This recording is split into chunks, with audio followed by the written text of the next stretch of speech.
Attention mga Filipino senior citizens, social pension na 3,000 piso. Dapat nakuha nyo na bago matapos ang Marso ngayong Lunes. Saan nga ba ito makukuha? Sino-sino ang pwede? Pag-uusapan natin sa video na ito. Hold up.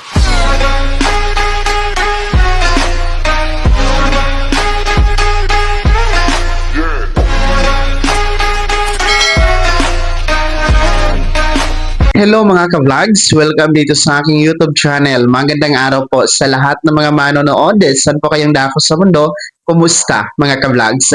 Eto ha, mga social pension beneficiaries ng DSWD, 3,000 piso payout. Dapat nakuha nyo na ito bago magtapos itong buwan ng Marso ngayong Lunes. Sino-sino ang makakasama dito? Saan ito pwedeng makuha? Pag-uusapan natin mamaya-maya. Pero bago ang lahat, kung bago pa lang dito sa aking YouTube channel, o di kaya hindi ka pa nakasubscribe, click nyo muna ang ating subscribe button na nasa baba. Huwag niyong kalimutan na pindutin ang notification bell. Ilagay niyo po sa all para naman updated ka sa lahat ng mga videos na aking i-upload.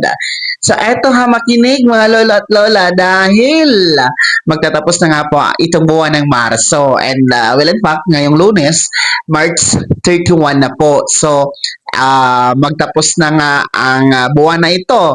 So, dapat alam nyo na dapat naka-payout na kayo, nakakuha na kayo ng 3,000 piso para sa inyong, o mula sa inyong social pension ng DSWD. Para sa mga benepisyaryo ng social pension program ni DSWD. Kayo po ay kabilang sa eligible or benepisyaryo na nga, dapat nakuha nyo na talaga ang inyong 3,000 piso bago po magtapos itong buwan na ito ngayong Lunes.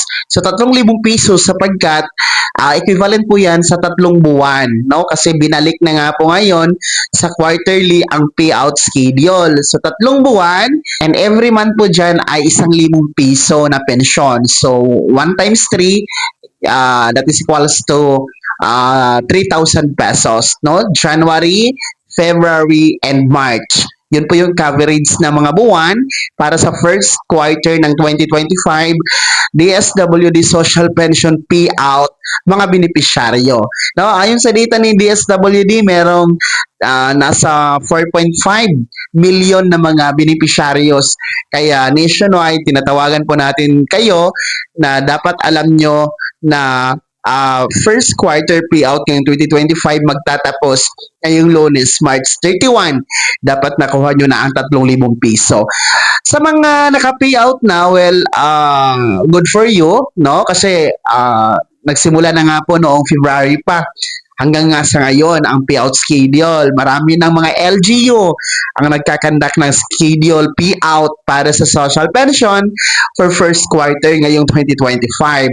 Pero para sa mga hindi pa naka-payout, hindi pa rin nakatanggap ng kanilang social pension, no, ang gawin niyo po ay puntahan niyo po sa OSCA office, no? I-check niyo po doon ang schedule or baka tapos na ang schedule, ay hindi niyo lang alam, nakaligtaan kayo, no? Punta kayo sa OSCA office ngayong Lunes.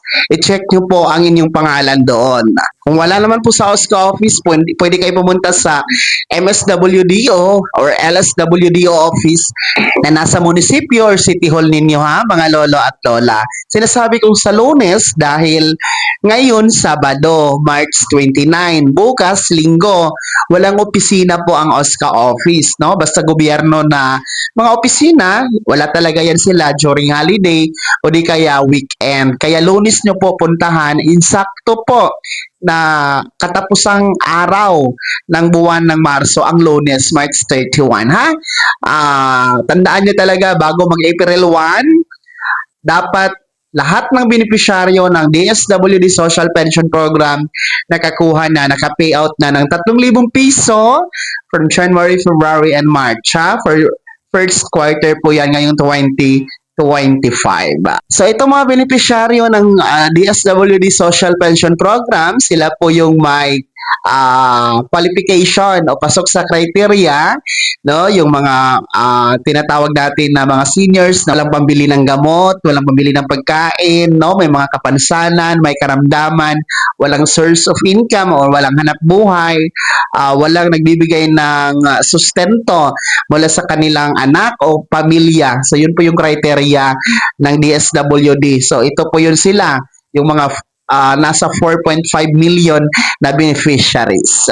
Kaya naman mga Filipino senior citizens, nakabilang po sa DSWD Social Pension Program, mga beneficiaryo, kumusta po? Naka-payout na po ba kayo? Nakuha nyo na ba ang inyong first quarter payout na 3,000 piso ngayong 2025? Oo o wala pa? No, ibahagi nyo po sa comment section na nasa baba kung saang lugar yan, lalong-lalo pa ha sa wala pang payout schedule, saang lugar yan, pakilakip ng buong pangalan. Bago ko magtapos sa video na to, kung gusto niyo po sumuporta sa aking YouTube channel, maaari niyo pong i-click ang ating super thanks button na nasa baba. Sa mga gusto maging miyembro, pwede po, i-click nyo lang ang ating join button. Maraming perks dyan mga ka-vlogs. Be my member now. Sana naging gabay ang video na to kahit paano na pag-uusapan natin ang mga mahahalagang bagay-bagay na may kinalaman sa ayuda, programa at benepisyo ng mga senior citizen. Kung hindi ka pa nakasubscribe dito sa aking YouTube channel, maaari nyo nang i-click ang ating subscribe button na nasa baba. Huwag nyo kalimutan na pindutin ang notification bell. Ilagay niyo po sa all. Para naman updated ka sa lahat ng mga videos na aking i-upload, maaari nyo rin i-like ang video na to. At kung meron ka pang mga katanungan, maaari nyo i-komento sa comment section na nasa baba. Paki-follow na din po ang aking official Facebook page na nasa screen nyo. Muli po ako si Daniel Timpawan na nagsasabing dito sa aking YouTube channel, Pawang Katotohanan at lahat totoo lamang.